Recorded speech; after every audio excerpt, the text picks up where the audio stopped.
Okay, so imagine this. A woman orchestrates a bombing that kills 15 people, including children, and decades later, she's not only free but celebrated in her community. That's the reality we're starting with today. It's a story that's as heartbreaking as it is infuriating. Let's dive into the details. Welcome to DeActa Daily Digest. I'm Joseph. And I'm Juniper. Here are today's top stories. Our first story takes us back 25 years to the Sbarro Pizzeria bombing in Jerusalem. It's a tragedy that left 15 people dead and countless lives shattered, including that of a father who's been fighting for justice ever since. This father's story is devastating. He lost his 15-year-old daughter, Malki, in the attack, and the details of that day are seared into his memory. The frantic phone calls, the hospital visits, and then the unimaginable confirmation of her death. It's a grief that never goes away. What makes this story even more gut-wrenching is the lack of accountability. The woman behind the attack, Ahlam Tamimi, was arrested, confessed, and sentenced to multiple life terms. But in 2011, she was released in a prisoner exchange and has been living freely in Jordan ever since. And not just living freely, she's been celebrated. She's become a public figure, hosting a television program and openly expressing pride in her role in the bombing. Oh, it's hard to fathom how someone could boast about such a horrific act. It's even more frustrating when you consider the legal and political complexities. Because 3 of the victims were American citizens, the U.S. has the authority to prosecute Tamimi.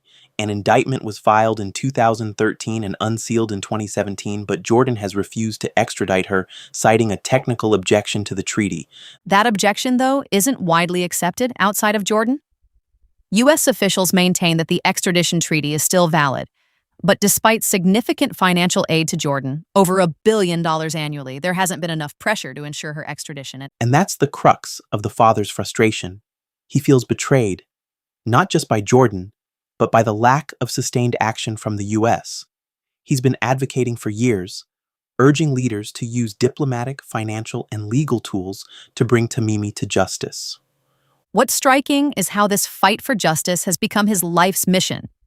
He's not just seeking accountability for his daughter, but for all the victims and their families. Oh, it's a powerful reminder of the long shadow that acts of terror cast. It really is.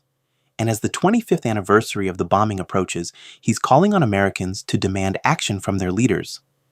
It's a plea for justice, not just for his family, but for the principle that terrorism must carry consequences.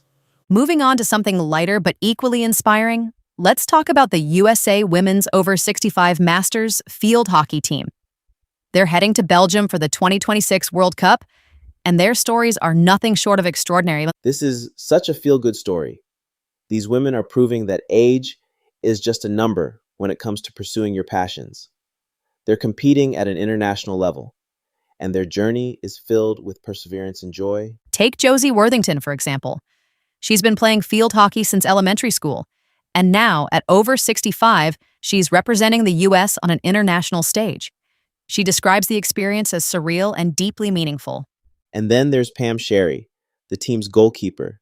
She didn't even start playing field hockey until high school, but it quickly became a lifelong passion. She talks about how the sport has evolved, especially for goalkeepers, with modern protective gear and faster turf speeds. What's really touching is how both Josie and Pam credit their teammates, coaches, and families for their continued involvement in the sport. It's clear that this is about more than just competition. It's about community and connection. Exactly. The Masters community seems to embody that spirit. It's not just about winning.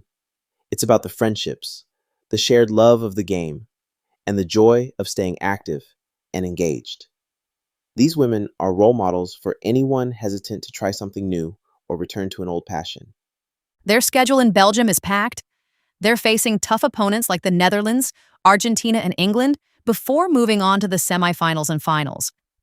It's a grueling schedule, but you can tell they're ready for the challenge. And what's great is that their stories encourage others to give Masters sports a try. Both Josie and Pam talk about overcoming doubts and finding joy in the experience. It's a reminder that it's never too late to chase your dreams. Speaking of dreams, let's talk about the 2026 FIFA World Cup, which was a monumental event in its own right. This tournament was historic in so many ways. It really was.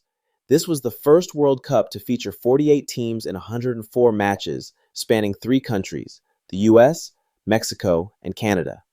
The numbers were staggering, 6.8 million spectators in total, and Spain emerged as champions after defeating Argentina. But what's fascinating is how this World Cup wasn't just about the games. It was also about the infrastructure and the fan experience.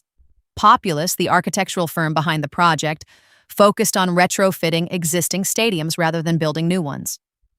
That's right. They used something called overlay, which involves temporary additions and alterations to make stadiums World Cup ready.